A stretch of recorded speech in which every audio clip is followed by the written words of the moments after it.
দুড়া সাপ না, জাত সাপ না, গোখরা সাপ না, কি সাপ?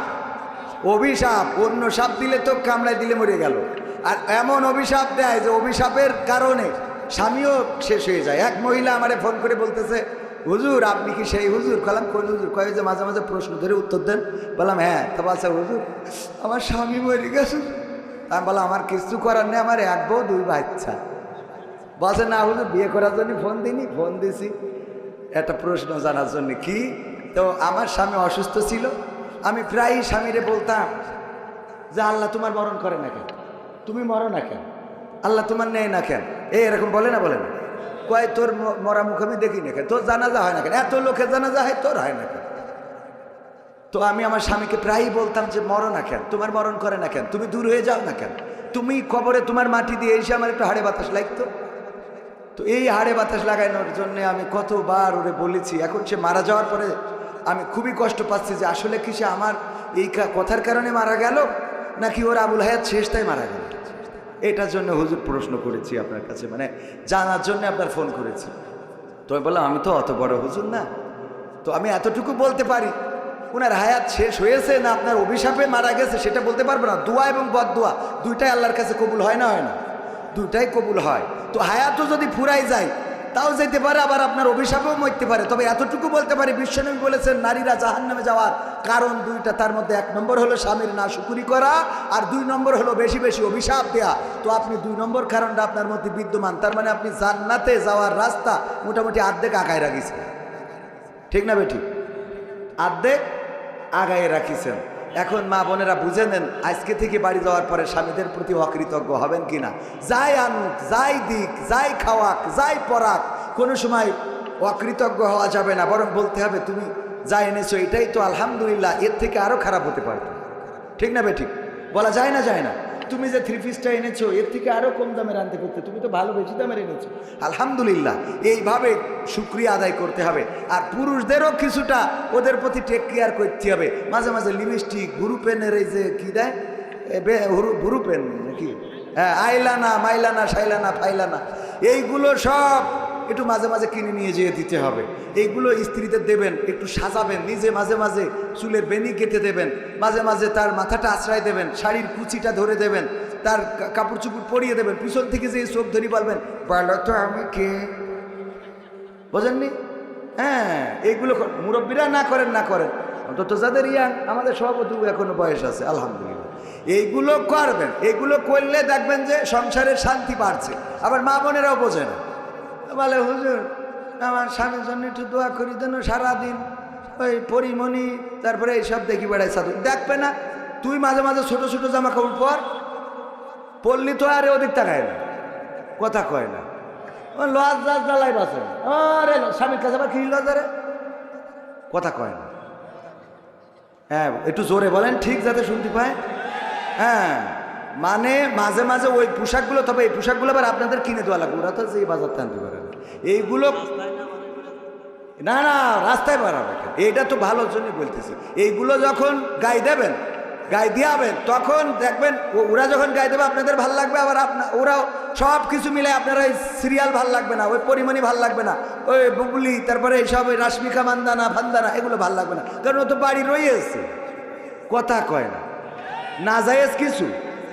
বিশ্বনবী সাহাবীদেরকে ডেকে বললেন, ওগো সাহাবীরা শুনে নাও, তোমরা যখন স্ত্রীদের সাথে মিলন করো, যখন তোমরা তাদের সাথে মিলিত হও, আল্লাহ রাব্বুল আলামিনের ফেরেশতারা তখন তোমাদের আমল নামায় সওয়াব লিখে দেন। বলেন সুবহানাল্লাহ।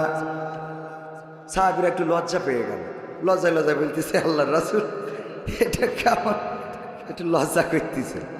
আল্লাহ রাসূল বললেন কিসের লজ্জা? আল্লাহর নবীর সাহাবীরা বললেন, ওগো নবী এমন একটা বিষয়েও আমরা সওয়াব পাবো, এটা কেমন কথা? আল্লাহর নবী বললেন, ওগো সাহাবীরা শুনে নাও, এমন কাজ যদি নিজের বৈধ স্ত্রীর বাইরে যদি অন্য কোনো জায়গায় করতে গুনাহ হইতো কিনা? সাহাবীরা বলল অবশ্যই গুনাহ হইতো। শুধু গুনাহ নয়, এই অপরাধের কারণে আমাদের উপরে সঙ্গে সার ওয়াজিব হয়ে যেত। আল্লাহর নবী বললেন তেমনি ভাবে যেই কাজ করলে গুনাহ হইতো অন্য জায়গায় করলে গুনাহ হইতো, সেই কাজ বৈধ জায়গায় করলে আল্লাহ রাব্বুল আলামিন আমল নামায় সওয়াব লিখে দেন। বলেন সুবহানাল্লাহ। সুতরাং এই সওয়াবের জন্য হলো স্ত্রীর হক আদায় করার দরকার আছে না নাই? আমার যুবক যারা বিয়ে হয় নাই শীতকাল পার হতে দেয়া যাবে না? যাবে না। যখনই ঝোঁক লাগবে তখনই বিয়ে করতে হবে। গতকাল এই আলোচনায় বলেছিলাম আমাদের দেশের স্বাধীনতার মহান স্থপতি আমরা যাকে বলি বঙ্গবন্ধু শেখ মুজিবুর রহমান। শেখ মুজিব আমার পিতা, বইটা লিখেছে শেখ হাসিনা। বইটা আমার বাড়িতে এখনো আছে, ইসলামিক ফাউন্ডেশন। এই বই আবার লাইব্রেরিতে দিয়েছিল, ইসলামিক ফাউন্ডেশন থেকে মসজিদের লাইব্রেরিতে দেওয়া হয়েছিল। মসজিদ থেকে এনে পড়লাম, পড়ার পরে দেখলাম সেখানে শেখ হাসিনা স্মৃতিচারণ করতে যেয়ে যেটা লিখেছে স্বাধীনতার মহান স্থপতি বঙ্গবন্ধু শেখ মুজিবুর রহমান বিয়ে করেছিল 10 বছর বয়সে। কয় বছর বয়সে? তো আমাদের পিতা যদি 10 বছর বয়সে বিয়ে করে, আমরা ছেলেরা কেন 18 বছর পর্যন্ত অপেক্ষা করব? কথা কয় না? হ্যাঁ, যুবকরা বলছে ঠিক, হুজুর মনের কথা কইস। কথা কি মনে থাকবে? বিয়ে শাদী অবশ্যই যখনই প্রয়োজন, জীবনের প্রয়োজনে, যৌবনের প্রয়োজনে, ইমানের হেফাজতে, অন্যায় থেকে বেঁচে থাকার জন্য বিয়ে করবেন। 1 2 3 4 যদি ইনসাফ করতে না পারেন তাহলে একে সন্তুষ্ট থাকতে হবে। কথা কার? আমার কথা নাই। আল্লাহ বললেন 2 3 4। অথবা যদি তোমরা ইনসাফ করতে ব্যর্থ হও, যদি তোমাদের মনে ভয় থাকে যে তোমরা ইনসাফ করতে পারবা না, তবে একজনে সন্তুষ্ট থাকো। গো আমার ভাইয়েরা, এই দেশে বিধবার সংখ্যা বেড়ে গেছে। সুতরাং এখন থেকে একজন নয়, আন্দোলন হবে 2 3-এর বেশি ছাড়া কোনো কথা নয়। হ্যাঁ, ইনসাফ করতে হবে। 2টা বিয়ে করা এটা খারাপ কাজ না, 3টা বিয়ে করা এটা খারাপ কাজ না, 4টা বিয়ে করা, 5টা না, 4টা বিয়ে করা এটা খারাপ কাজ। আবার মা বোনেরা, আমি বুঝি না, আল্লাহ বিধান না দিলে আমাদের আপত্তি ছিল না। আল্লাহ যেহেতু বিধান দিয়েছে মানে নিতে তো অসুবিধা নাই। মা বোনেরা যদি বাড়ি আর একটা বউ আসে তো তাদের আরও উপকার না? আমার আশরাফ ভাই যশোরে থাকে। কোথায় থাকে জানেন কিনা আপনারা? যশোরে। আর বাগডাঙ্গায় যদি আর একটা বউ থাকে, অসুবিধা কোন জায়গায়? উনি ওখানে দায়িত্ব পালন করলো, ইনি এখানে থাকলো। যখন বাড়ি আসলো উনারও আসা লাগলো না কষ্ট করে, ইনারও যাওয়া লাগলো না কষ্ট করে। এর মধ্যে একজনের উপকার হলো, কিছু বাচ্চা কাচ্চা দুনিয়ায় আসলো, তারাও ভালো কিছু ভালো বাবার পরিচয় পেলো। সংসারে মোটামুটি অভাব তো নেই, আছে তো। এটা কি খারাপ কিছু? এইটা মাইন্ডে অসুবিধা করে আমি তো এটা বুঝলাম। আমিও জ্বালায় আছি। আমার বললে যে তুমি যেদিন 2টা বিয়ে করবা ওই দিন হয় বাড়ি ছেড়ে দেবো না আত্মহত্যা করবো। জ্বালার তো শেষ নেই। কি জ্বালা কন? এখন যে পরিমাণ টাকা ইনকাম করছি এর আমি নিজে খেয়ে শেষ করতে পারবো? আমার বউ খেয়ে শেষ করতে পারবে? এক রাতে 50-60 হাজার টাকা তুমি কনে কি করবে? এগুলো তো ইউটিউবাররা, এটার জন্য আমার বউ না দেখে, তাহলে বলে বাড়ি ঢুকতে দিবার না। জ্বালা তো শেষ নেই। জ্বালা জ্বালা সব জায়গায় জ্বালা আছে না নাই? জ্বালা শেষ নাই। যাই হোক ভাইরা আমার, 2টা বিয়ে করায় জ্বালা তো শেষ নাই। এক মুরব্বী, ও শুনেছে মসজিদে যদি জুম্মার দিন আগে যায় তাইলে সে একটা কবুল হজের সোয়াব পাবে। তো ও চিন্তা করছে আমি যেহেতু গরিব মানুষ, হজে তো যাইতে পারবো না, জুম্মার দিন একটু আগে যাবো। যে দেখে আরেক মুরব্বী বসা, তো বাড়ি চলে এসেছে যে পরের সপ্তাহে নামাজ পড়ে বাড়ি এসেছে, পরের সপ্তাহে একটু আগে যাবো। পরের সপ্তাহে আবার গেছে, যে দেখে তাও সেই মুরব্বী বসা। চিন্তা করলো যাকে এই সপ্তাহে বললাম না, 3য় সপ্তাহে দেখি, 3য় সপ্তাহে যে দেখে তাও মুরব্বী বসা। ওর মিজাজ বেশ খারাপ হয়ে মুরব্বী তোমার কি খেয়ে কোনো কাম নেই নাকি? খালি মসজিদে এসে বসে থাকো তুমি? তা বলছে তোমার অসুবিধা কি? অসুবিধা নেই মানে আমি একটা কবুল হাজার সোয়াব নেবো, গরিব মানুষ, তাই দৌড়চ্ছি 3 সপ্তাহ ধরে লাইন পালাম। তা বলছে খুব দরকার। বাস দরকার মানে টাকা তো নেই। বলছে নিকে করতে পারবে? ও পারবা না। তাহলে একটা নিকে করো, ব্যবস্থা হয়ে যাবে। ও এসে মেরি কেটে একজনের পটাইয়ে তো একটা বিয়ে করেছে কবুল হজের জন্য। যে হজ করার এত টাকা তো নাই, 6 লাখ 8 লাখ টাকা, তার থেকে এটা নিকে করি। এখন তো ইয়ে তো দিয়াই লাগে না, দেন মাহ দিয়া লাগে দেশে, লাগে না তো। তো বিয়ে করে তারপরে পরের জুম্মায় ওই মুরব্বী বেশি দেখে এই মুরব্বী বসা, বলতেছে বাবাজি কি খাবো আজকে? কি কবুল হজের সোয়াব হয়ে দেখো বাবা ক্ষতি পারবে কেন? বলছে 2 ডর গুথি ফজরে আইসে আর এখনো বাড়ি যায়নি। ফজরে এসে এখনো বাড়ি যাই, 2 ডো এত ডিস্টার্ব করতেছে যে ফজরতে রাগ করে বাড়ি যায়। জ্বালা আছে না নাই ভাইরা আমার? মা বোনেরা আমার, অনেক মা বোন এসেছেন। আল্লাহ রাব্বুল আলামিন বললেন ওয়াকরনা ফি বুয়ুতিকুন্না ওয়ালা তাবাররাজনা তাবাররুজাল জাহিলিয়াতিল উলা। ওগো নারীরা, তোমরা পর্দার মধ্যে থাকো, জাহিলি যুগের মেয়েদের মতো সেজে গুজে নিজেদেরকে প্রদর্শন করে বেড়াইও না। আর আজকের জামানায় আমরা গর্ব করে বলি, এই বিউটি পার্লার কে দিয়েছে? ঠিক না বেঠে? এই বিউটি পার্লারগুলো করার পরে আমরা গর্বিত হই, আমরা প্রশংসা করি আমাদের সরকার বিউটি পার্লার দিল, ঘরে ঘরে বিউটি পার্লার, শহরে শহরে বিউটি পার্লার। এই বিউটি পার্লারে কি কোনো ছেলেদের যাওয়া লাগে নাকি? না, লাগে না। ছেলেদের যাওয়া লাগবে কেন? ছেলেরা এমনি সুন্দর। ঠিক না বেঠে? ছেলেরা সুন্দর। দেখেন, ছেলেরা শুধু সুন্দর না, তারা তাদের সৌন্দর্য তো দেখাইতেই চাই না, বরং আরো কি করে ঢাকে ঢুকে রাখা যায়।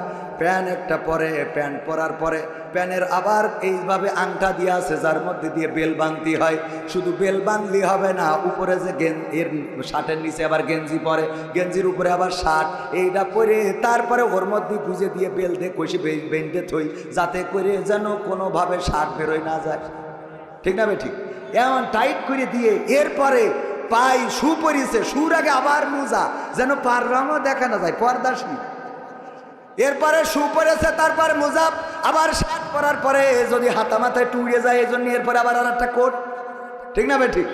শুধু কোট পরেও খেতে হয় না, যেন গলামালা না দেখা যায়, আবার একটা টাই পরি শক্ত করে বাঁধতে হয়, দেখা যাবা তা হবে না। ঠিক না ঠিক? এরপরে আবার ক্যাপ পরে, হ্যাঁ, ক্যাপ সামনে দিয়া, উপরেও দেখবে না নিচেও দেখবে না। গাই গরু যদি একটা দেয় বিয়ের সময়, আশরাফ ভাই যদি গাই গরু একটা দেয়, ওই গাই গরু আর আমৃত্যুকাল মরবে না। মরে বলেন?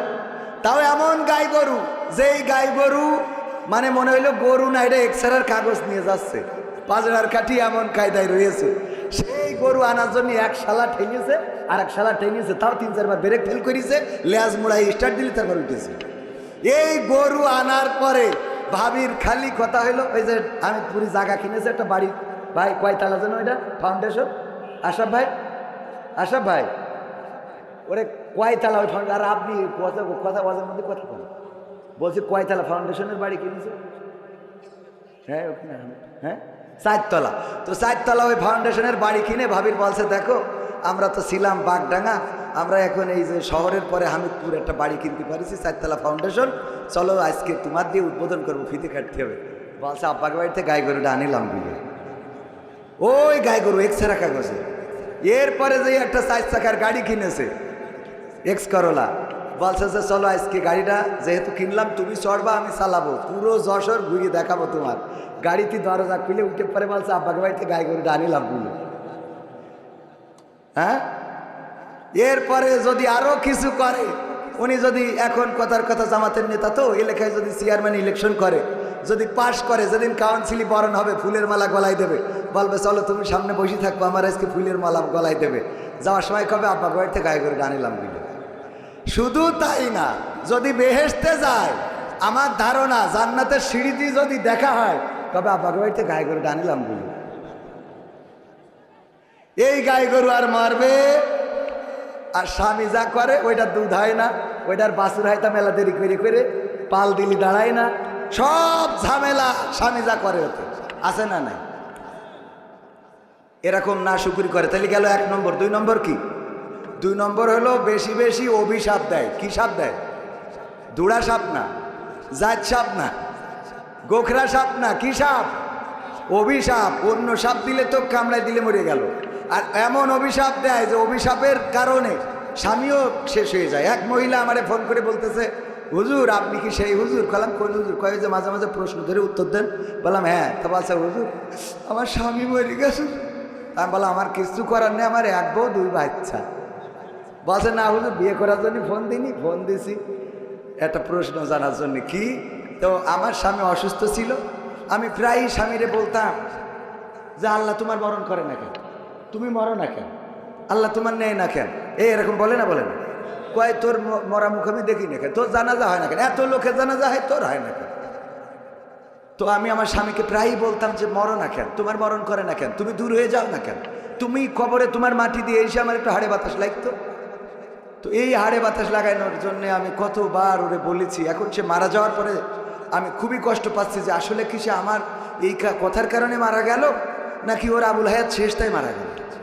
এটার জন্য হুজুর প্রশ্ন করেছি আপনার কাছে, মানে জানার জন্য আপনার ফোন করেছি। তো আমি বললাম আমি তো অত বড় হুজুর না, তো আমি এতটুকু বলতে পারি ওনার হায়াত শেষ হয়েছে না আপনার অভিশাপে মারা গেছে সেটা বলতে পারবো না। দোয়া এবং বদদোয়া দুইটাই আল্লাহর কাছে কবুল হয় না, হয় না? দুইটাই কবুল হয়। তো হায়াতও যদি ফুরাই যায় তাও যেতে পারে, আবার আপনার অভিশাপেও মরতে পারে। তবে এতটুকু বলতে পারি, বিশ্বনবী বলেছেন নারীরা জাহান্নামে যাওয়ার কারণ দুইটা, তার মধ্যে 1 নম্বর হলো স্বামীর নাশুকুরি করা, আর 2 নম্বর হলো বেশি বেশি অভিশাপ দেয়া। তো আপনি 2 নম্বর কারণটা আপনার মধ্যে বিদ্যমান, তার মানে আপনি জান্নাতে যাওয়ার রাস্তা মোটামুটি অর্ধেক আগায় রাখিছেন, ঠিক না বেঠিক? অর্ধেক আগায় রাখিছেন। এখন মা বোনেরা বুঝে নেন, আজকে থেকে বাড়ি যাওয়ার পরে স্বামীদের প্রতি অকৃতজ্ঞ হবেন কিনা। যাই আনুক, যাই দিক, যাই খাওয়াক, যাই পরাক, কোনো সময় অকৃতজ্ঞ হওয়া যাবে না, বরং বলতে হবে তুমি যা এনেছো এটাই তো আলহামদুলিল্লাহ, এর থেকে আরও খারাপ হতে পারতো, ঠিক না বেঠিক? বলা যায় না, যায় না? তুমি যে 3 পিসটা এনেছো এর থেকে আরও কম দামের আনতে করতে, তুমি তো ভালো বেশি দামের এনেছো, আলহামদুলিল্লাহ। এইভাবে শুকরিয়া আদায় করতে হবে। আর পুরুষদেরও কিছুটা ওদের প্রতি টেক কেয়ার করতে হবে। মাঝে মাঝে লিপস্টিক, ভুরু পেনের এই যে কী দেয়, ভুরু পেন নাকি, হ্যাঁ, আইলানা, মাইলানা, শাইলানা, ফাইলানা, এইগুলো সব একটু মাঝে মাঝে কিনে নিয়ে যেয়ে দিতে হবে। এইগুলো স্ত্রীদের দেবেন, একটু সাজাবেন, নিজে মাঝে মাঝে চুলের বেনি কেটে দেবেন, মাঝে মাঝে তার মাথাটা আশ্রয় দেবেন, শাড়ির কুচিটা ধরে দেবেন, তার কাপড় চুপড় পরিয়ে দেবেন, পিছন থেকে যে চোখ ধরি বলবেন বলো তো আমি কে, বোঝেননি? হ্যাঁ, এইগুলো মুরব্বীরা না করেন, না করেন, অন্তত যাদের ইয়াং, আমাদের সভাপতি এখনো বয়স আছে আলহামদুলিল্লাহ, এইগুলো করবেন। এইগুলো করলে দেখবেন যে সংসারের শান্তি বাড়ছে। আবার মা বোনেরাও বোঝে না, বলে হুজুর আমার স্বামীর জন্য একটু দোয়া করি দেন, সারাদিন ওই পরিমণি তারপরে এইসব দেখি বেড়াই সাধু। দেখবে না তুই মাঝে মাঝে ছোট ছোট জামা কাপড় পরলি তো আরে ওদিক তাকায় না, কথা কয় না, লজ লাজ জ্বালাই বাসে, আরে স্বামীর কাছে আবার কি লজারে, কথা কয় না। হ্যাঁ, একটু জোরে বলেন ঠিক যাতে শুনতে পায়। হ্যাঁ, মানে মাঝে মাঝে ওই পোশাকগুলো, তবে এই পোশাকগুলো আবার আপনাদের কিনে দেওয়া লাগবে, ওরা তো যেই বাজার টানতে পারে না এইগুলো, না না রাস্তায় বাড়াবে, এইটা তো ভালোর জন্যই বলতেছি। এইগুলো যখন গায়ে দেবেন, গায়ে দিয়াবেন, তখন দেখবেন ওরা যখন গায়ে দেবে আপনাদের ভাল লাগবে, আবার ওরাও সব কিছু মিলে আপনার ওই সিরিয়াল ভাল লাগবে না, ওই পরিমণি ভাল লাগবে না, ওই বুবলি, তারপরে এইসব ওই রাশমিকা মান্দানা ফান্দানা এগুলো ভাল লাগবে না, কারণ ও তো বাড়ি রয়েছে, কথা কয় না, না জায়েজ কিছু। বিশ্বনবী সাহাবীদেরকে ডেকে বললেন, ওগো সাহাবীরা শুনে নাও, তোমরা যখন স্ত্রীদের সাথে মিলন করো, যখন তোমরা তাদের সাথে মিলিত হও, আল্লাহ রাব্বুল আলামিনের ফেরেশতারা তখন তোমাদের আমল নামায় সওয়াব লিখে দেন। বলেন সুবহানাল্লাহ। সাহাবীরা একটু লজ্জা পেয়ে গেল, লজ্জায় লজ্জায় বলতেছে আল্লাহর রাসূল এটা কেমন, একটু লজ্জা করতেছে। আল্লাহ রাসূল বললেন কিসের লজ্জা? আল্লাহর নবীর সাহাবীরা বললেন, ওগো নবী এমন একটা বিষয়েও আমরা সওয়াব পাবো, এটা কেমন কথা? আল্লাহর নবী বললেন, ওগো সাহাবীরা শুনে নাও, এমন কাজ যদি নিজের বৈধ স্ত্রীর বাইরে যদি অন্য কোনো জায়গায় করতে গুনাহ হইতো কিনা? সাহাবীরা বলল, অবশ্যই গুনাহ হইতো। শুধু গুনাহ নয়, এই অপরাধের কারণে আমাদের উপরে সঙ্গে সার ওয়াজিব হয়ে যেত। আল্লাহর নবী বললেন, তেমনি ভাবে যেই কাজ করলে গুনাহ হইতো, অন্য জায়গায় করলে গুনাহ হইতো, সেই কাজ বৈধ জায়গায় করলে আল্লাহ রাব্বুল আলামিন আমল নামায় সওয়াব লিখে দেন। বলেন সুবহানাল্লাহ। সুতরাং এই সওয়াবের জন্য হলো স্ত্রীর হক আদায় করার দরকার আছে না নাই? আমার যুবক যারা বিয়ে হয় নাই শীতকাল পার হতে দেয়া যাবে না? যাবে না। যখনই ঝোঁক লাগবে তখনই বিয়ে করতে হবে। গতকাল এই আলোচনায় বলেছিলাম, আমাদের দেশের স্বাধীনতার মহান স্থপতি আমরা যাকে বলি বঙ্গবন্ধু শেখ মুজিবুর রহমান। শেখ মুজিব আমার পিতা, বইটা লিখেছে শেখ হাসিনা, বইটা আমার বাড়িতে এখনো আছে, ইসলামিক ফাউন্ডেশন। এই বই আবার লাইব্রেরিতে দিয়েছিল, ইসলামিক ফাউন্ডেশন থেকে মসজিদের লাইব্রেরিতে দেওয়া হয়েছিল। মসজিদ থেকে এনে পড়লাম, পড়ার পরে দেখলাম সেখানে শেখ হাসিনা স্মৃতিচারণ করতে যেয়ে যেটা লিখেছে, স্বাধীনতার মহান স্থপতি বঙ্গবন্ধু শেখ মুজিবুর রহমান বিয়ে করেছিল 10 বছর বয়সে। কয় বছর বয়সে? তো আমাদের পিতা যদি 10 বছর বয়সে বিয়ে করে, আমরা ছেলেরা কেন 18 বছর পর্যন্ত অপেক্ষা করব? কথা কয় না? হ্যাঁ, যুবকরা বলছে ঠিক, হুজুর মনের কথা কইস।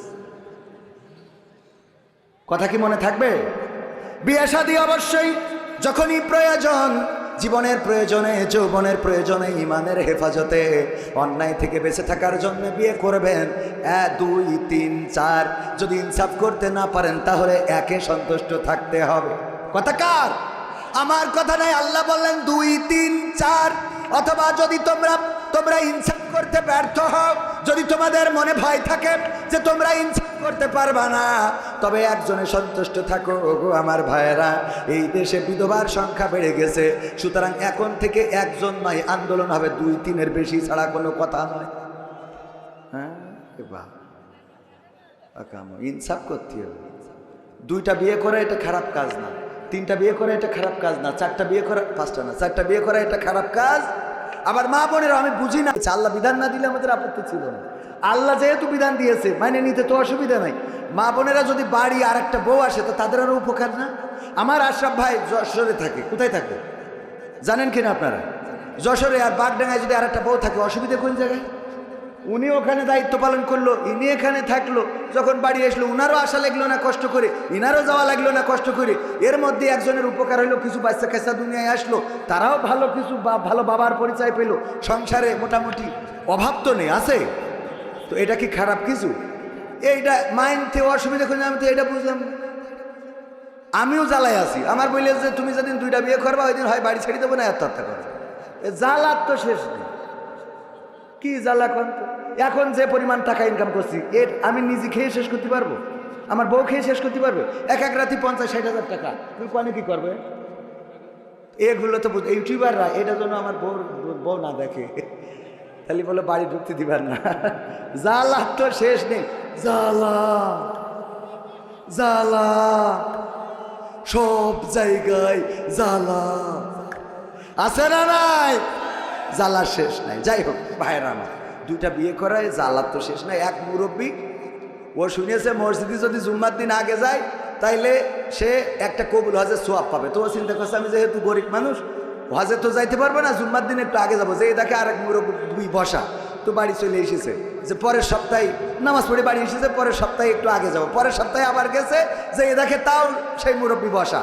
চিন্তা করলো যাকে এই সপ্তাহে বললাম না, 3য় সপ্তাহে দেখি, 3য় সপ্তাহে যে দেখে তাও মুরব্বী বসা। ওর মিজাজ দেশ খারাপ হয়ে কয়, মুরব্বী তোমার কি খেয়ে কোনো কাম নেই নাকি? খালি মসজিদে এসে বসে থাকো তুমি? তো বলছে তোমার অসুবিধা কি? অসুবিধা নেই মানে আমি একটা কবুল হাজার সোয়াব নেবো, গরিব মানুষটা দৌড়াচ্ছি 3 সপ্তাহ ধরেই লাইন পালাম। তা বলছে খুব দরকার। বাস দরকার মানে টাকা তো নেই। বলছে নিকে করতে পারবে? ও পারবা না। তাহলে একটা নিকে করো, ব্যবস্থা হয়ে যাবে। ও এসে মেরিকেটি একজনের পটাইয়ে তো একটা বিয়ে করেছে কবুল হজের জন্য। যে হজ করার এত টাকা তো নাই, 6 লাখ 8 লাখ টাকা, তার থেকে এটা নিকে করি। এখন তো ইয়ে তো দিয়াই লাগে না, 1.5 মাহ দিয়া লাগে, দেশে লাগে না তো। তো বিয়ে করে তারপরে পরের জুম্মায় ওই মুরব্বী বেশি দেখে, এই মুরব্বী বসা বলতেছে বাবাজি কি খাবো আজকে, কি কবুল হজের সোয়াব হয়ে দেখো বাবা ক্ষতি পারবো কেন? বলছে 2 গুটাগুতিতে ফজরে আইসি আর এখনো বাড়ি যায়নি। ফজরে এসে এখনো বাড়ি যাই, 2 এত ডিস্টার্ব করতেছে যে ফজরতে রাগ করে বাড়ি যায়। জ্বালা আছে না নাই? ভাইয়েরা আমার, মা বোনেরা আমার, অনেক মা বোন এসেছেন। আল্লাহ রাব্বুল আলামিন বললেন ওয়াকরনা ফি বুয়ুতিকুন্না ওয়ালা তাবাররাজনা তাবাররুজাল জাহিলিয়াতিল উলা। ওগো নারীরা তোমরা পর্দার মধ্যে থাকো, জাহিলি যুগের মেয়েদের মতো সেজে গুজে নিজেদেরকে প্রদর্শন করে বেড়াইও না। আর আজকের জামানায় আমরা গর্ব করে বলি এই বিউটি পার্লার কে দিয়েছে, ঠিক না বেঠে? এই বিউটি পার্লারগুলো করার পরে আমরা গর্বিত হই, আমরা প্রশংসা করি আমাদের সরকার বিউটি পার্লার দিল, ঘরে ঘরে বিউটি পার্লার, শহরে শহরে বিউটি পার্লার। এই বিউটি পার্লারে কি কোনো ছেলেদের যাওয়া লাগে নাকি? না লাগে না। ছেলেদের যাওয়া লাগবে কেন? ছেলেরা এমনি সুন্দর, ঠিক না বেঠে? ছেলেরা সুন্দর। দেখেন ছেলেরা শুধু সুন্দর না, তারা তাদের সৌন্দর্য তো দেখাইতেই চাই না, বরং আরো কি করে ঢাকে ঢুকে রাখা যায় প্যান একটা পরে, প্যান্ট পরার পরে প্যানের আবার এইভাবে আংটা দিয়ে আছে যার মধ্যে দিয়ে বেল বাঁধতে হয়। শুধু বেল বাঁধলি হবে না, উপরে যে এর শার্টের নিচে আবার গেঞ্জি পরে, গেঞ্জির উপরে আবার শার্ট, এইটা পরে তারপরে ওর মধ্যে গুঁজে দিয়ে বেল দিয়ে কষে বেঁধে থই, যাতে করে যেন কোনোভাবে শার্ট বেরোয় না যায়। ঠিক না বে ঠিক? এমন টাইট করে দিয়ে এরপরে পাই শু পরিছে, শুর আগে আবার মোজা, যেন পার রঙও দেখা না যায়, পর্দাশী। এরপরে শু পরেছে, তারপরে মোজা, আবার শার্ট পরার পরে যদি হাতা মাথায় টুড়ে যায় এই জন্য এরপরে আবার আর একটা কোট। ঠিক না বে ঠিক? শুধু কোট পরেও ক্ষান্ত হয় না, যেন গলা বলা না দেখা যায়, আবার একটা টাই পরি শক্ত করে বাঁধতে হয়, দেখা যাবা তা হবে না। ঠিক না বে ঠিক? এরপরে আবার ক্যাপ পরে, হ্যাঁ ক্যাপ সামনে দিয়া, উপরেও দেখবে না নিচেও দেখবে না, এরকম আছে না নাই? পুরুষ আর মহিলারা কোন জায়গা দিয়ে ফাঁক ফোকরতে দেখা যাবে হাতা বানাইছে ব্লাউজে, এখানে আবার লাভ আঁকাই থিয়েছে ফুটো করে, কথা কয় না। পিছনে এমনি দেখা যাচ্ছে অর্ধেক দরজা খুলে রেখেছে, ওর নিচে আবার কেটে আবার একটা ফাঁক করতে দিয়েছে, আছে না নাই? শাড়ি পরার কথা আমরা ছতর যেন দেখা যেন না যায়, বেল বাইন্ধে রাখি, কোনোভাবে শার্ট যেন বাতাসেও যেন উড়িয়ে না যায়, হ্যাঁ বান্ধি না শক্ত করি।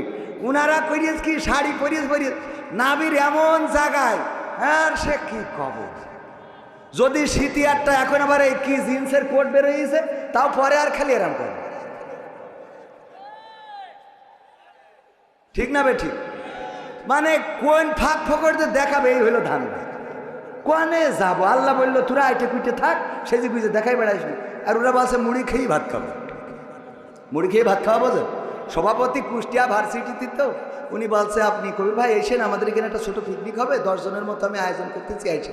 তো উনি জানে যেহেতু আমি সভাপতি, লোকজন একটু বেশি হয়ে যেতে পারে, তো 10 জনের ভাতের সাথে আবার কিছু মুড়ির ব্যবস্থাও করেছে, যে লোক যদি বাইরেই যায় তাহলে তাকে মুড়ি খাওয়াবে। তো সত্যিই লোক কিছু বেশি হয়েছে, তো হয়ে যাওয়ার পরে চিন্তা করলো যারা ভাত খাবে ওদের মুড়ি দেবো না, যারা মুড়ি খাবে তাদের ভাত দেবো না। আমার জিজ্ঞেস করছে কবির ভাই আপনি মুড়ি খাবেন না ভাত খাবেন? আমি বললাম ভাত খেয়েই তারপর মুড়ি খাবো। ভাত খেয়ে আল্লাহ বলল ওয়া করনা ফি বুয়ুতিকুন্না ওয়ালা তাবাররাজনা তাবাররুজাল জাহিলিয়াতিল উলা। ওগো নারীরা তোমরা পর্দার মধ্যে থাকো, জাহিলি যুগের মেয়েদের মতো সাজুগুজু করে নিজেদেরকে প্রদর্শন করে বেড়ায়ও না। আর আমার মা বোনেরা বলল আল্লাহ আমরা সাজুগুজু করে তারপরে বুরকা পরব। ঠিক না বেঠে? বুরকা পরা আছে না নাই? বুরকা পরে সাজুগুজু করে তারপরে রিসোর্টে যায়, তারপরে পার্কে যায়, তারপরে ক্যাফেতে যায়, তারপরে বয়ফ্রেন্ডের সাথে লাইলাতুল ফেব্রুয়ারিতে গদখালিতে যায়। যাওয়ার পরে ওখানে যেয়ে খুলে দেয়, দিয়ে বলে দেখো আজকের সাজুগুজুটা কেমন হয়েছে, কেমন হয়েছে রে। এই যুবক ওইগুলো সাজুগুজু দেখে পাগল হয়ে যায়, তারপরে ওরে বিয়ে করার জন্য পাগল। আব্বারে বলে আব্বা আমি সবেদার আবেদার জবেদার ছাড়া বিয়ে করব না। বিয়ে করার পরে রাত্রে নিয়ে আসলো, এর আগের দিন তো আবার যশোরের থেকে সাজাই গুজাই নিয়ে আসে। এত সাজুগুজু করে করে রে সিনার কায়দা নেই। বাসর রাতি দেখে আইফোন 16 প্রো ম্যাক্স বাড়ি নিয়ে এসেছে। ঠিক না বেঠিক? যশোর থেকে একজন ওর বোর সাজাইতেছে, তো দেওয়ার পরে ও জানে যে অমুক বিউটি পার্লার থেকে বোর সাজাই নিয়ে আসিছে। বিয়ের পরের দিন যেয়ে আইফোন 60 প্রো ম্যাক্স এই একটা নিয়ে যেয়ে বিউটি পার্লারের মালিকের দিয়েছে। বলছে কেস জন্য? বলছে কালকে আপনি রোজিনা সাজাই দিয়েছিলেন। রোজিনা কে? আমার ওয়াইফ।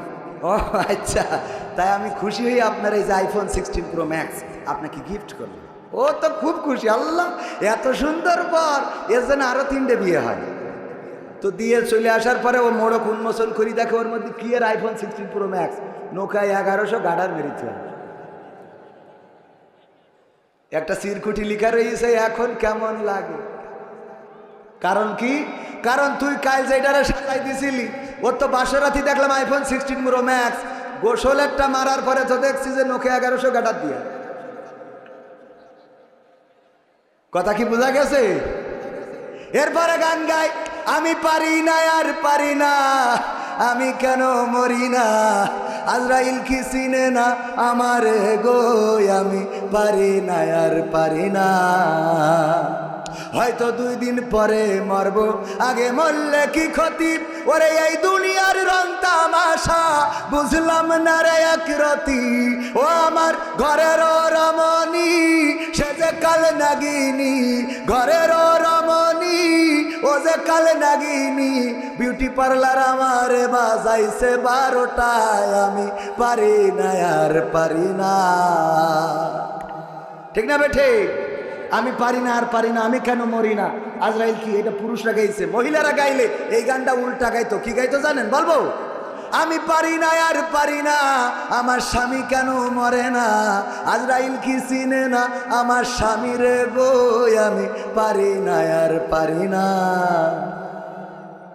আমি পারি না আর পারি না, আমার স্বামী কেন মরে না। ওকে ঋষে বলল যে তুই মরি দূরে হই, আমি কয়দিন একটু হাড়ে বাতাস লাগাবো। আছে না নাই? কত পরকিয়া।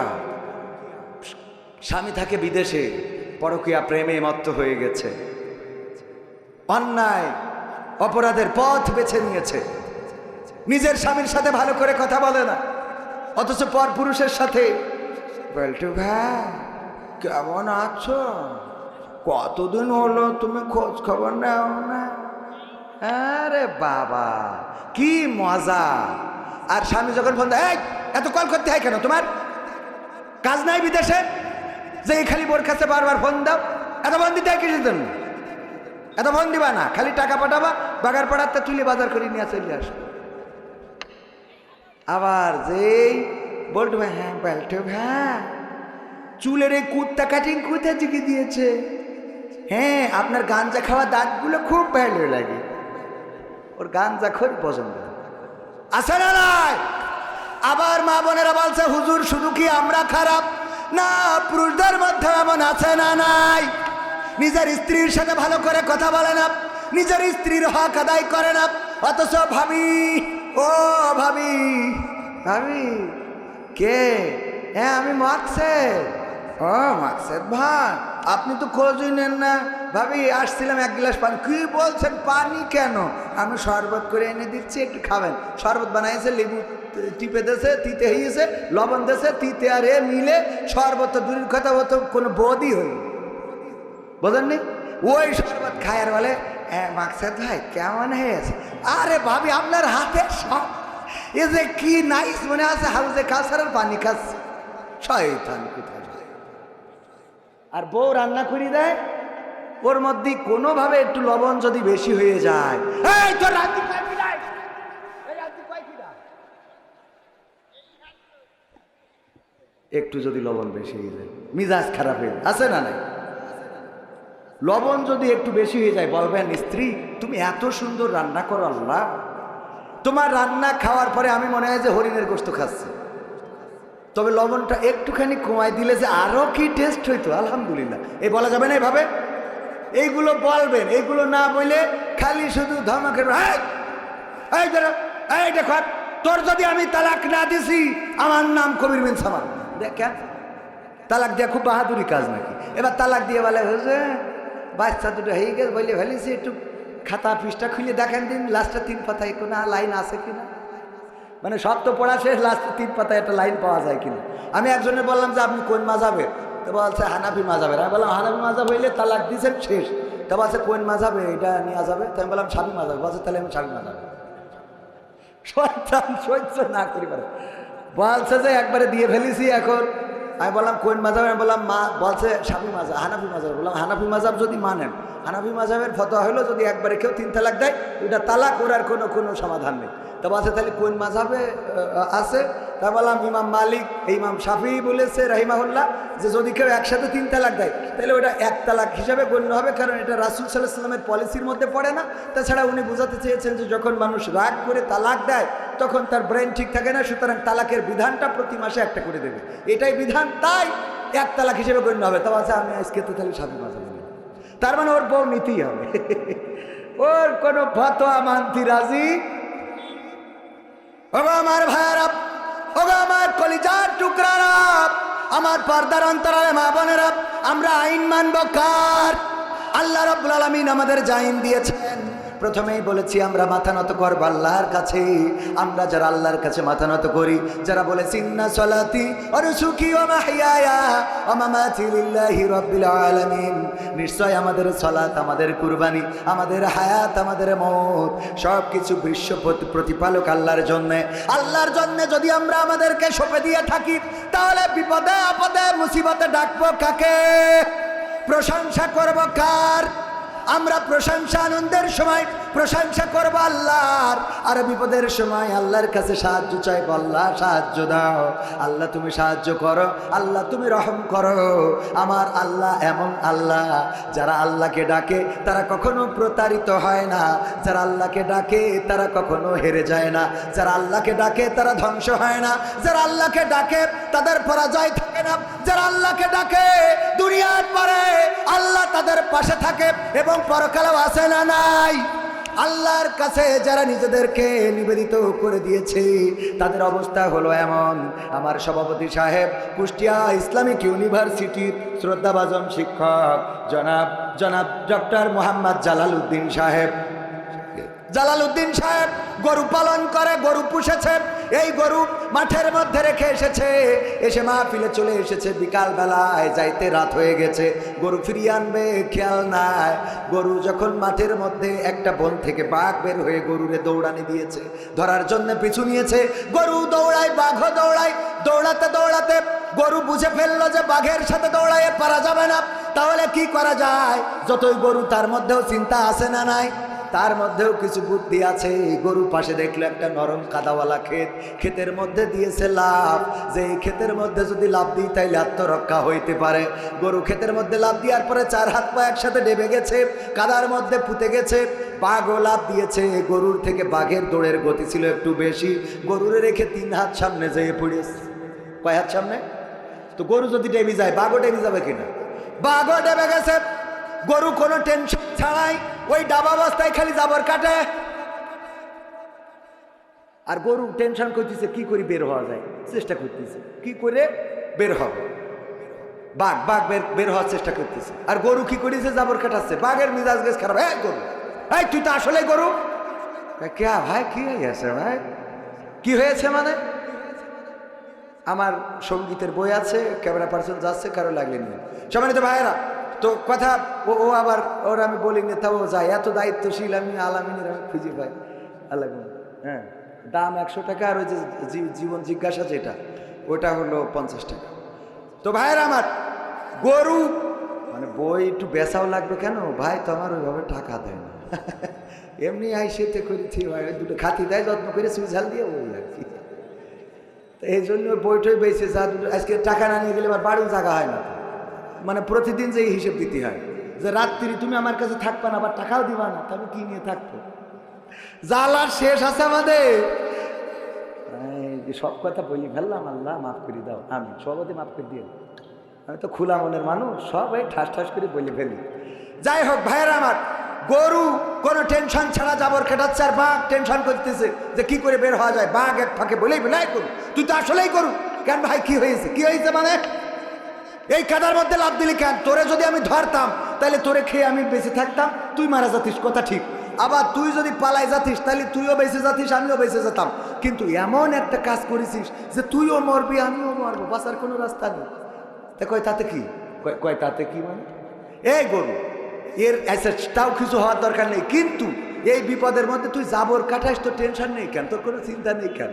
আচ্ছা, আমার তো চিন্তা হওয়ার কথা না। কারণ কি? আমি তোমারে বুঝাই।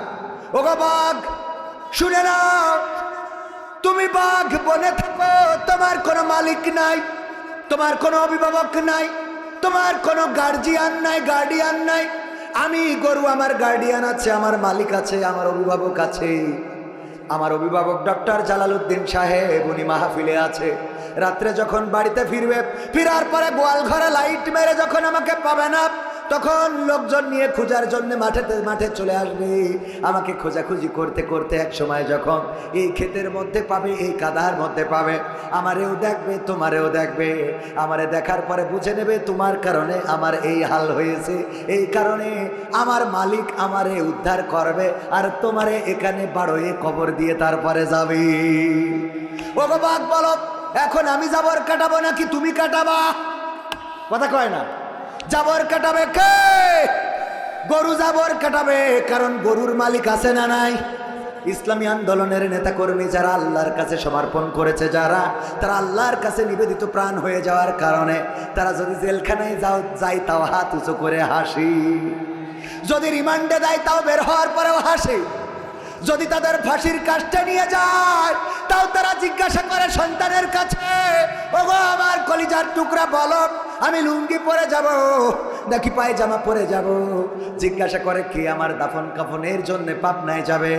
তোমাদের মাকে যেতে দিও না, এই পথ গেলে অসুস্থ হয়ে পড়বে।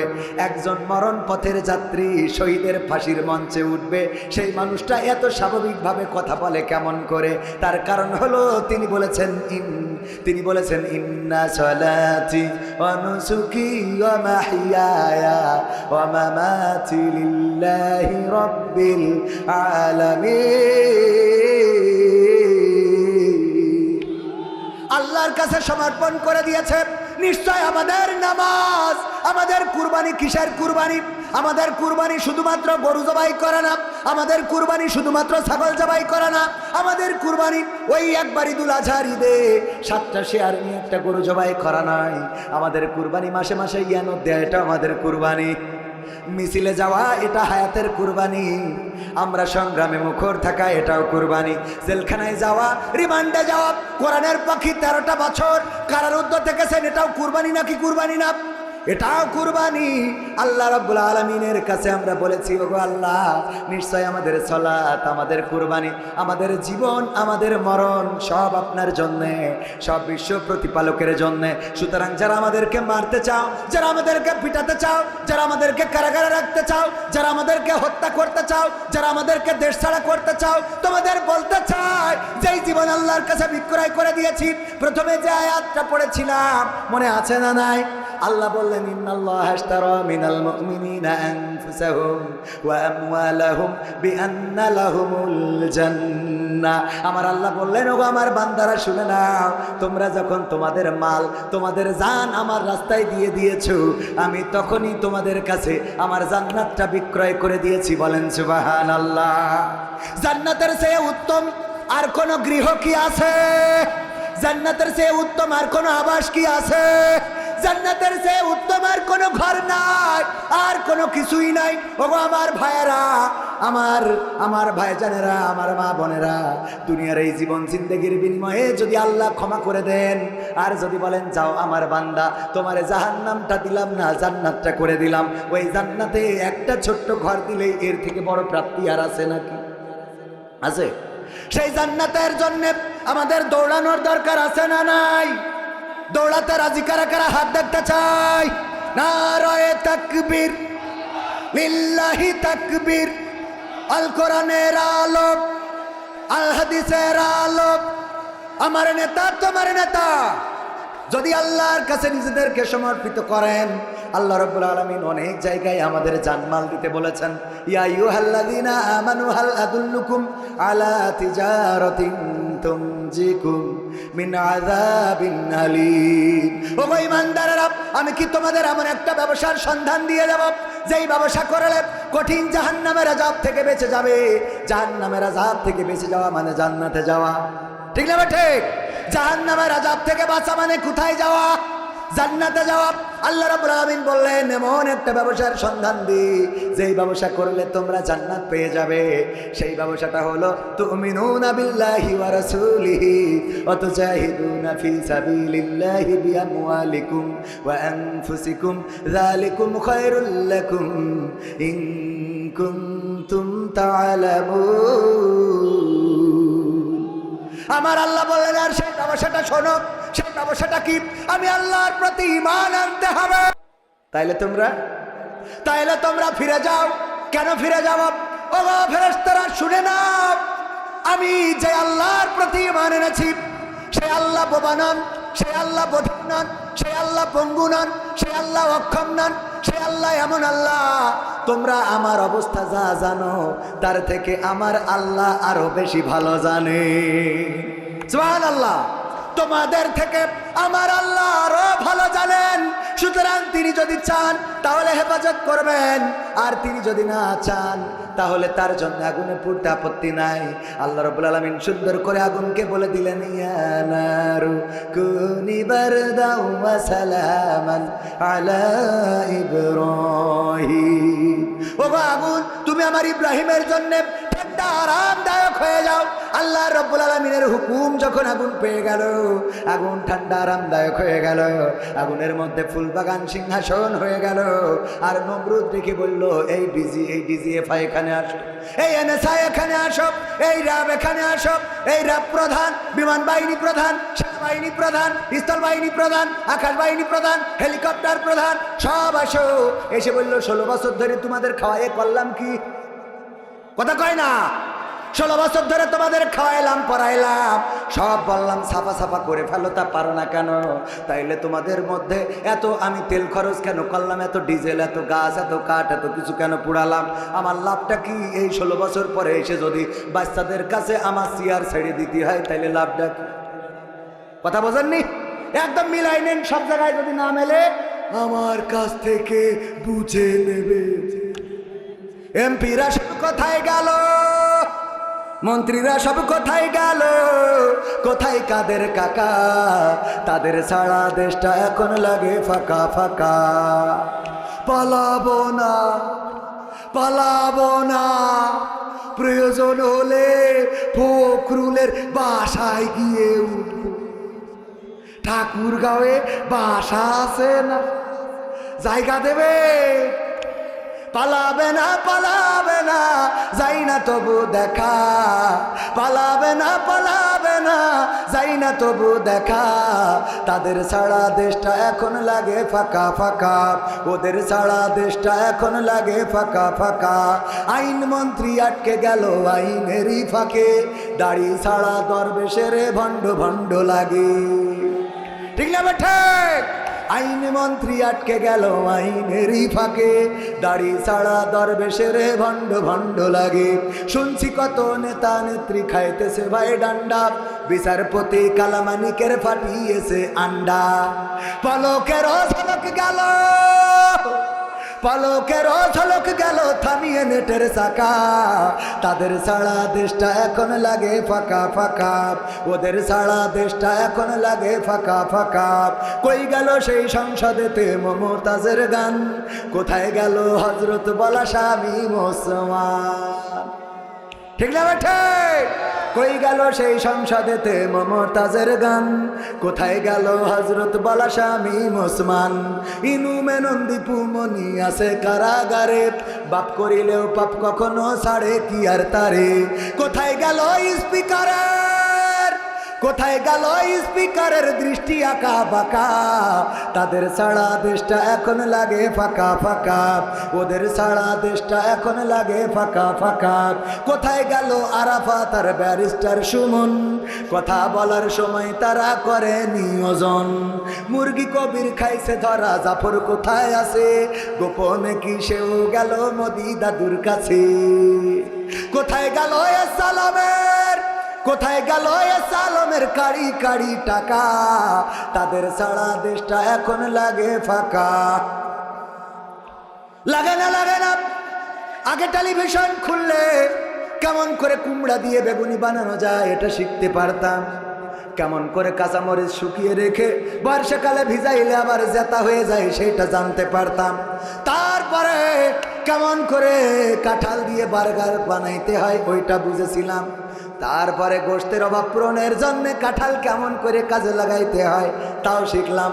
এমনকি আমার দাদার দেশে ডাকলাম, নিউজ করেছে সাংবাদিকেরা, দাদার দেশের কিছু মানুষের কাছে মাইক্রোফোন ধরেছে, বলে দাদা অনেক বড় কষ্টে আছি দাদা, আমাদের দেশে তো পেঁয়াজগুলো কেউ কিনছে না, বুঝছেন? আগে বাংলাদেশের রপ্তানি করে আমরা অনেক দাম পেতুম, কিন্তু এখন তো কোনোভাবে দাম পাচ্ছি না দাদা। 3 টাকা 3.5 টাকা কেজি দরে পেঁয়াজ বেচতে পারছি না দাদা, খুবই কষ্টে আছে। দেখেছেন কিনা? আমি বললাম এই কষ্ট তোমাদের কাটবে না, কাটবে না, কারণ তোমাদের দাদা, তোমাদের সরকার প্রধান যখন আমাদের পেঁয়াজ দিতে চাই নাই, আমরাও টেনশন করি নাই, কারণ আমাদের নেত্রী কেমনে পেঁয়াজ ছাড়া রান্না করা যায় রে সেটা শিখায় তারপরে গেছে। ঠিক না বেঠে?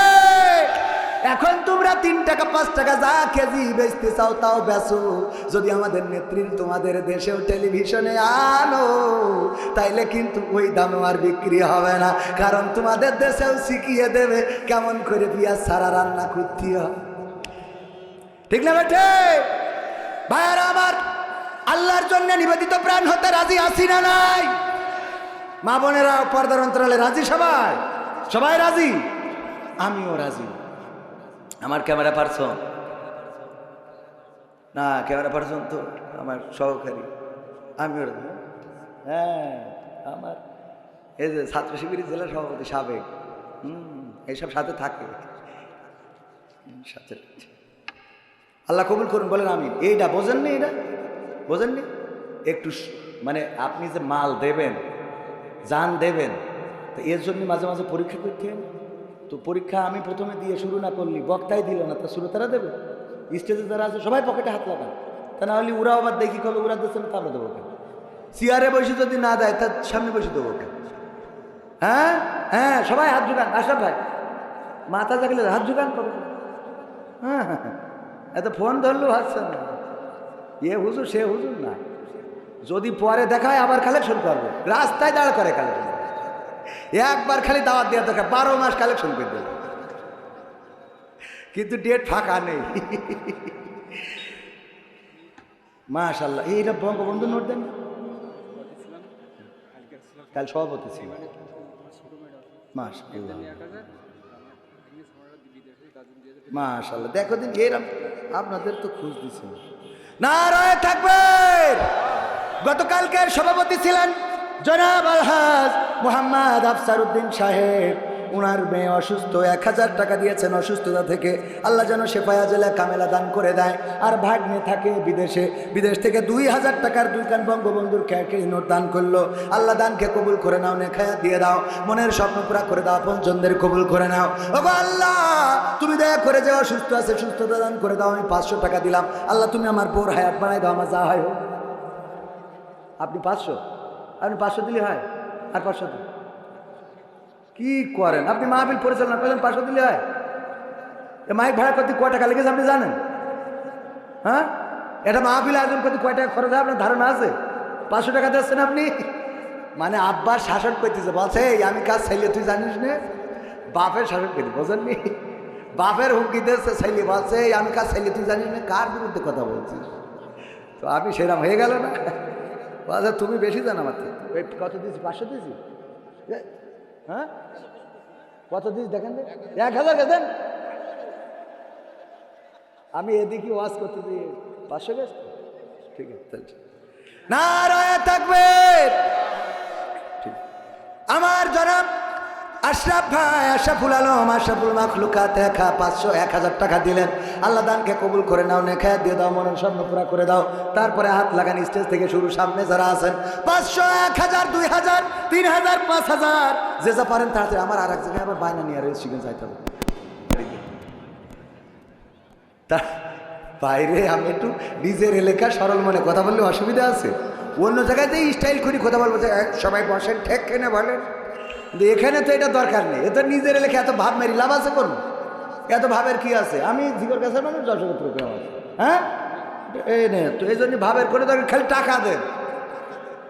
আমার মা বোনেরা পর্দার অন্তরালে যায়, ওখানে কি রান্না যাওয়া লাগবে না? অন্য মানুষ গেছে গেছে না? হ্যাঁ, তাহলে ঠিক আছে। ব্যাগ দেওয়া আছে, ব্যাগের মধ্যে দেন, যে যা পারেন তাড়াতাড়ি সামনে ভিতরে। সব এসে পারবে না তো, সব আসলে তো আমি কিন্তু অর্ডার দিই। আবার অর্ডার একই সেনাবাহিনী নাকি যে তৈরি থাকতে পারবে, পরে অর্ডার দেবে? সেনাবাহিনী কি বলে যে প্রস্তুত থাকো, আমরাও আসি, কথা কয় না। যাদের কাছে ব্যাগ আছে তারা ভিতরে যান, তবে ওই মানে মাহফিলের লোক, আবার ওই লোকের কাছে থাকলে ব্যাগ নিয়ে ঢুকে মাহফিল লাল ব্যাগ। এই তাড়াতাড়ি ওঠেন ওঠেন, শিগগিরি ভাই, পকেটে হাত লাগান, একজনে মারু মারা যাবে না। যার পকেটে যা আছে সব প্যাকেটে দেন, বিড়ি, সিগারেট, গ্যাস লাইট সব নেব আমরা, বেশি নেবো পরে। দেন, যা আছে পকেটে দিয়ে দেন, প্যাকেটে। মহিলা প্যান্ডেলে কি করিস? ও ওখানেও ব্যাগ আছে, তা আছে তো। মহিলা প্যান্ডেলে ব্যাগ আছে, আপনারা ব্যাগে মা বোনেরা যা ওই কুসার মধ্যে করে নিয়ে আসেন, আসলে বাইন দে, ও টাকা তোমার হাসপাতালে নিয়ে সোজা করতে হবে, তাও দেন। এত জোরে গিরে দেয় যে ও টাকা থাকে না, ও খালি কয় আব্বা গো মা গো, খরচ করতে পারলে বেঁচে যায়, মানে ও জন্য তাড়াতাড়ি খরচ করে, এমন জোরে গিরে, তাও দেন গিরে খুলি। আল্লাহ কবুল করুন, বলেন আমিন। কেউ মাহরুম হবেন না। দাঁড়ানো ভাইয়েরা, আমার যুবকেরা, আজকালকের ছেলেরা বই নিয়ে আর বসে না, ও বাবা গুগলে সার্চ করিয়া পড়ি। ওরে কালের মেয়েরা কোরআন হাদিস ধরে না, এখনকার মা বোনেরা এই কোরআন পড়ে না, ও আল্লাহ টিকটকে ভিডিও ওরা করে, ঠিক না? ঠিক। এমন মেয়ে বাগার পড়াই নাই। আমাদের একজন ভাই 100 টাকা আল্লাহ দিয়ে গেল দানকারীর ও পিতা মাতার সুখের কবরে, নূরের টুপি পরায় আল্লাহ তুলিও রোজ হাসরে। যেই নিয়তে দান করেছে আল্লাহ নিয়ত পুরা করে দাও, নূরের মনের নেক মাকসাদ পুরা করে দাও। তারপরে যে যা আছেন তাড়াতাড়ি দেন। 500, 1000, 2000, 3000 দেওয়ার মতো কেউ কি আছেন? এই মাহফিল শুধু মাহফিল না, যুবকেরা আয়োজন করে, সমাজ সেবামূলক কাজ করে। সমাজ সেবামূলক কাজের জন্য সহযোগিতার দরকার। 1 বছরের মাহফিল নিয়ে ইফতার বিতরণ করে, শীত বস্ত্র বিতরণ করে, বিপদে পড়লে তাদের পাশে যায়, অসুস্থ মানুষের সেবা করে। এই কাজগুলো চালিয়ে নেয় আমাদের জনাব আশরাফুল আলম সাহেব। হ্যাঁ, মুজিমার মার্কা নোট কিডা? আমাদের এক যুবক বঙ্গবন্ধুকে এত ভালোবাসে, মুজিবার মার্কা নোট দিল। আল্লাহ কবুল করে নাও, নে খায়াত দাও, মনের স্বপ্ন পুরা করে দাও। তারপরে আর কিডা? বসিরনগরের মসজিনা। হ্যাঁ, বসনগরের মসজিনা 500 টাকা দান করলো। আল্লাহ দানকে কবুল করো, আল্লাহ মনের নেক মাকসাদ পুরা করো, সংসার জীবনে শান্তি দাও। আল্লাহ পরিবার পরিজনের আপনজন যারা কবরে ক্ষমা করে দাও, যারা বেঁচে আছে আল্লাহ নেখায়া দিয়ে দাও। আর কেউ আছেন 500, 1000 দেওয়ার মতো, অথবা বাকিতে 1000, 2000, 3000 লিখিয়ে দেওয়ার মতো? এই ভালো কাজের সাথে সম্পৃক্ত থাকার দরকার আছে না নাই? 2000 টাকা, 3000, 5000 টাকা পরবর্তীতে দেবেন, এমন কেউ কি আছেন? কেউ? আগামী 5 তারিখে চক্ষু শিবির রয়েছে। চোখের রোগ যাদের আছে তাদের চোখ দেখানো হবে। আপনারা এখানে আসবেন, সহযোগিতায় আপনাদের সহযোগিতা করা হবে। ইসলামী সমাজ কল্যাণ সমিতি বাগারপাড়া যশোর তারা আয়োজন করছে, তাদের পাশে দাঁড়ানোর দরকার আছে না নাই? তাড়াতাড়ি 500, 1000, 2000 বড় নোট দেওয়ার মতো কেউ নেই? 2000, 3000, 5000, হ্যাঁ, বাকিতে পরে দিয়ে দেবেন। 2000 টাকা দেওয়ার মতো ভিতর থেকে কোনো মানুষ হাত উঁচু করে, আমি মুসাফির মানুষ, দোয়া করে দেবো। আমার দোয়া কবুল না হোক, সভাপতি আছে, ডক্টর মানুষ, আশরাফ ভাই আছে, অধ্যাপক মানুষ, আর প্রধান বক্তা ডক্টর আমাদের শাহেদ জামাল উদ্দিন আছে, সাবেক সভাপতি, সব ভালো মানুষ। খালি আমি এখানে খারাপ একমাত্র। ওদের দোয়াই তো আল্লাহ কবুল করতে পারে, বলেন আলহামদুলিল্লাহ। আমি তো উনাদের দোয়া নিয়ে সামনের দিকে আগে যাচ্ছি, বলেন। দোয়া কবুল করার মালিককে আমার ভাইজান দোয়া করেন আমার জন্যে, কষ্ট করেন, আমাকে ভালোবাসেন। এমন অনেক ভালোবাসার মানুষ আছে যাদের দোয়ার বরকতে আল্লাহ কিছু বলার। আজকে বিশেষ বক্তা আর এক জায়গায় বাইনা নিয়ে বলে বেশি কথা বলতে পারলাম না। আগামীতে যদি আবুল হায়াতে বেশি থাকি আবার এসে বলবো, শুনবে না? ভাইয়ের মাহফিল মানে প্রতি বছর আসাই লাগে, কোনো উপায় নেই। টাকাও দেবে না, কিছু না, আসতেই হবে। একটা দিন মায়ের খাওয়া, আর এক জায়গায় বাইনা নিয়ে কোনো রকম কভার করে।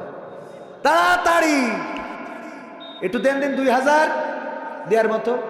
আচ্ছা, 1000 করে অন্তত 5টা মানুষ বলেন দিন, 1000 করে টাকা দেবেন এই যুব সমাজে, এই সমাজ কল্যাণ সমিতির। 1000 করে 5 জন মানুষ বাগারপাড়ায় নেই। এই যে দেখেন নগদ দিতে ভাইজান, নাম কি? দুরুদ আলী, ও নূর আলী। নারায়ে তাকবীর। আমার নূর আলী ভাই বিদেশ যাবে। আবার বিদেশ যাবেন কেন? দেশে তো মেরি কেটে খাতি পারত। আল্লাহ কবুল করো।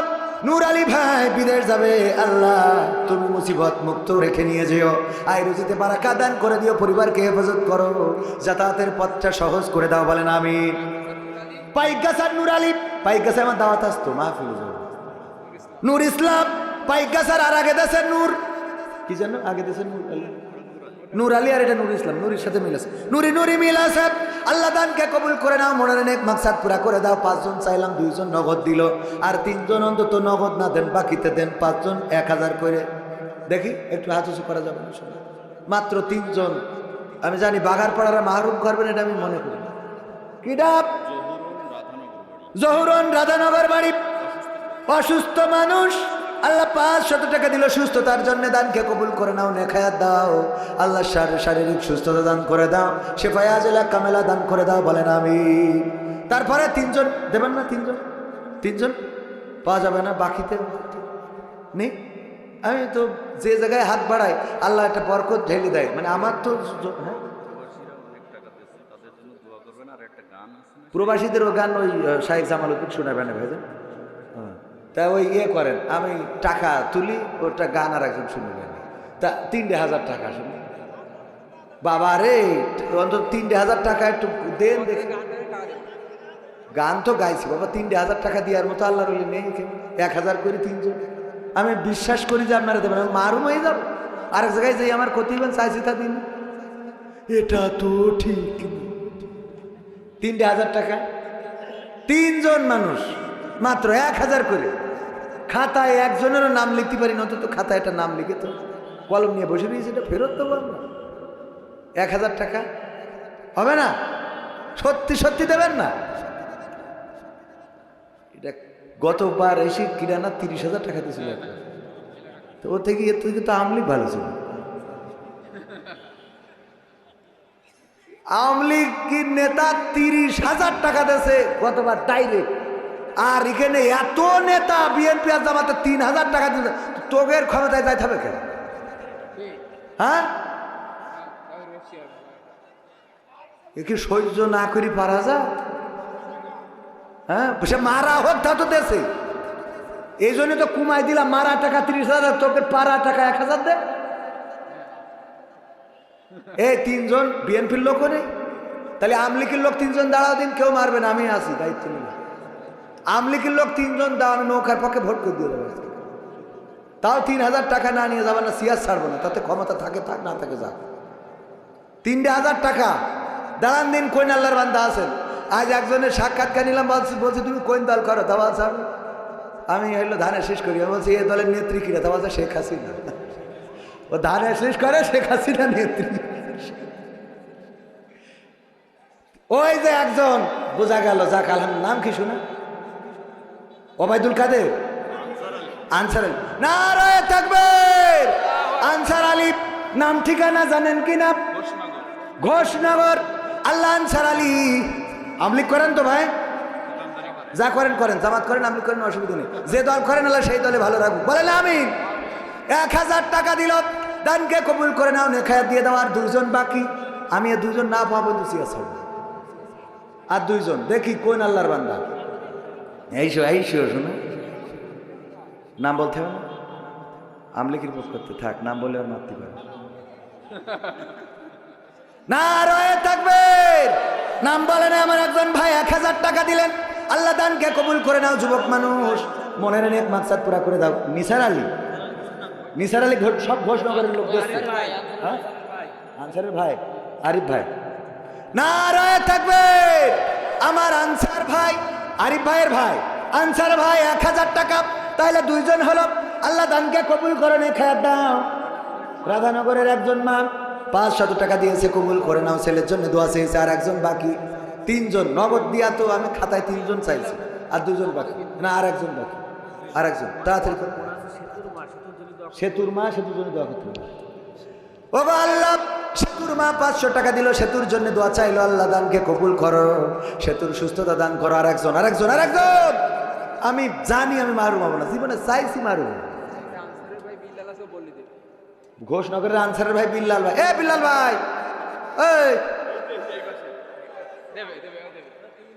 ভাই কয় হাজার? 1,000 শুনুন না, 2,000। বাবা, পার্টি তো এরম লাগবে। নারায়ে তাকবীর। আনসার ভাই পুরা 3 ভাই গেলে, আর বাকি লোক সব জাহান নামে যাবে। ওগের বাইরে অন্তত একজন না, মান সম্মান থাকলো কিছু। আমার আনসার ভাইয়ের ভাই বিল্লাল ভাই 1,000 টাকা। মায়ের জন্য দোয়া চেয়েছে, আল্লাহ তুমি দয়া করে কবুল করে নাও। মা বেঁচে আছে নাকি ইন্তেকাল করেছেন?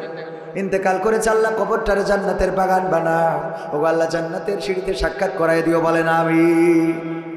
তাইলে বাইরের লোক একজন দেন, বাইরের লোক বাগডাঙ্গা। হ্যাঁ, ভাইজানের নাম কি? মাওলানা এরশাদ আলী। মা জননী হাসপাতালে, মা যাদের নাই তারা বোঝে কত ব্যথার। আমার মা আজকে বললেন বড্ড অসুস্থ। মায়ের আবার চিকিৎসার জন্য খুলনায় ডাক্তারের কাছে ফোন দিলাম, প্রেসক্রিপশন করে নিয়েছি। ওগো আল্লাহ, আমার মায়ের মতো অসুস্থ মাওলানা কি যেন নাম, মাওলানা এরশাদ আলী ভাইয়ের মা অসুস্থ। আল্লাহ সুস্থতা দান করে দাও, আল্লাহ নেখায়াত দান করে দাও। হাসপাতাল থেকে আল্লাহ সুস্থভাবে দেশে বাড়িতে ফিরিয়ে এনে দাও, বলেন আমি। সবাই তো ভাইয়েরা, আমার আবার আরেক জায়গায় যেতে হবে, এই জন্যে আমি দুঃখিত। আগামীতে আবার আপনাদের মাঝে আসব। এখন হ্যাঁ, আমার বাংলাদেশের প্রবাসীদের গল্প বলি শোনো। এ গল্প তো কল্পনা নয়, তোমরা কি তা জানো?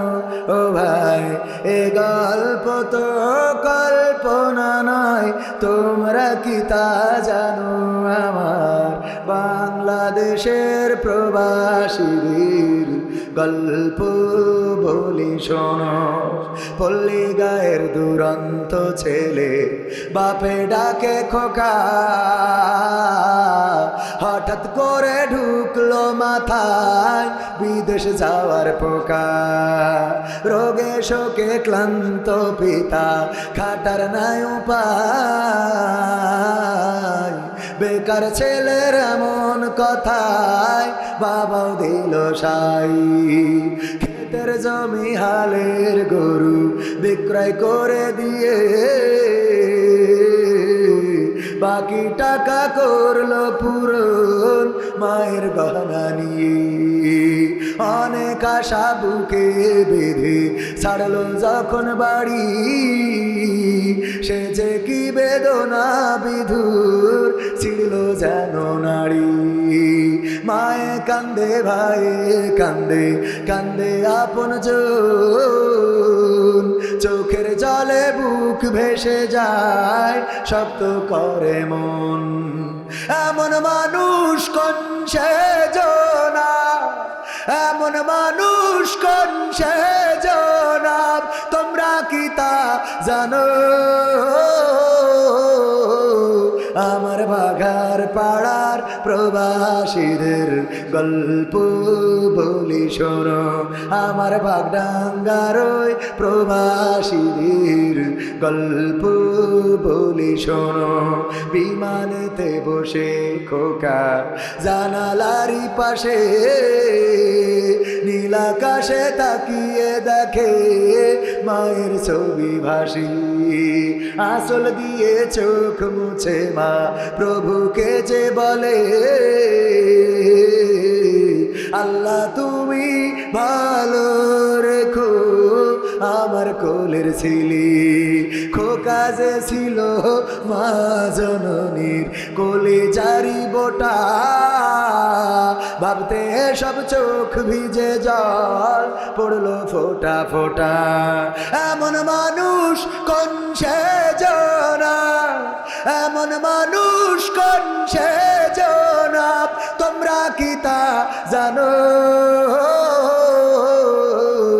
আমার যশোর জেলার প্রবাসীদের গল্প বলি শোনো। আমার মালয়েশিয়ার প্রবাসীদের গল্প বলি শোনো। নদ নদী আর সাগর নগর দিয়ে খোকা পাড়ে পৌঁছালো যে অতি সাধের বিদেশের বাড়ি। অনেক কষ্টে মিলল খোকার এমন একটা কাজ, হাড় ভাঙা খাটুনি তাতে সকাল দুপুর সাজ। রোগে শোকে কাজ করে যায়, করে না অবহেলা, আকাশ সমান স্বপ্ন দেখে কাটিয়ে দেয় বেলা। মা জননীর সাথে যখন খোকা কথা কয়, বলে বাবা কেমন আছো জানতে ইচ্ছা হয়। মাগো আমি ভালো আছি, মাগো আমি ভালো আছি, দুঃখ নেই তো কোনো।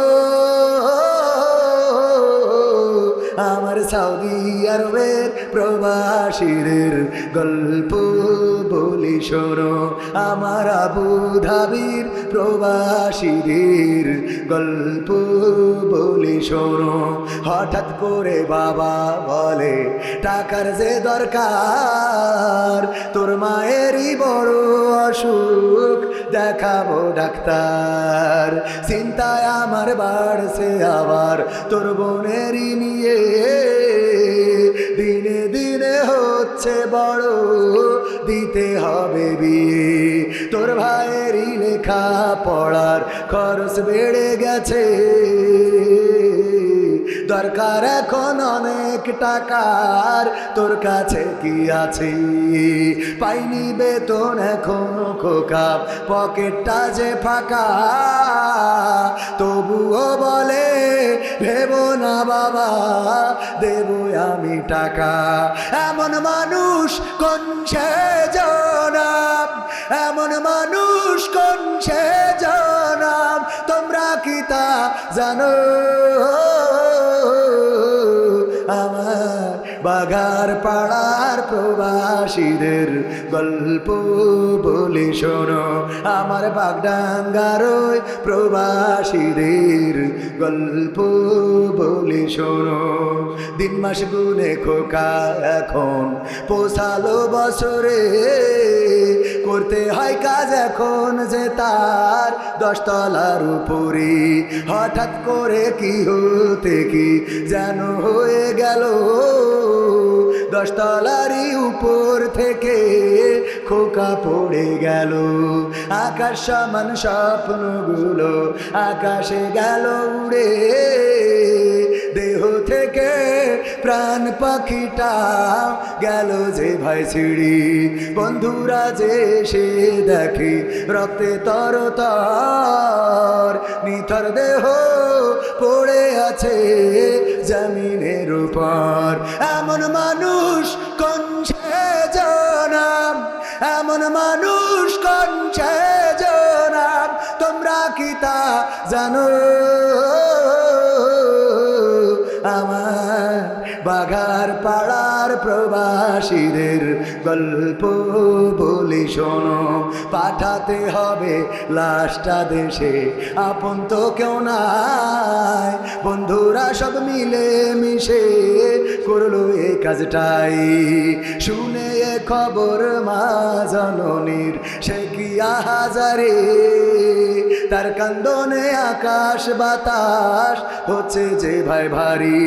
অবশেষে খোকার কফিন পোষালো যে বাড়ি, ভাই বোনার গায়ের স্বজনের সে কি আহাজারি। মা জননী কেঁদে বলে ওরে আমার ছেলে, বিদেশ থেকে কোন দেশে তুই গেলি আবার চলে। মাগো আমি সুখানিতে জীবন দিছি জানো, আমার যশোর জেলার প্রবাসীদের গল্প বলি শোনো।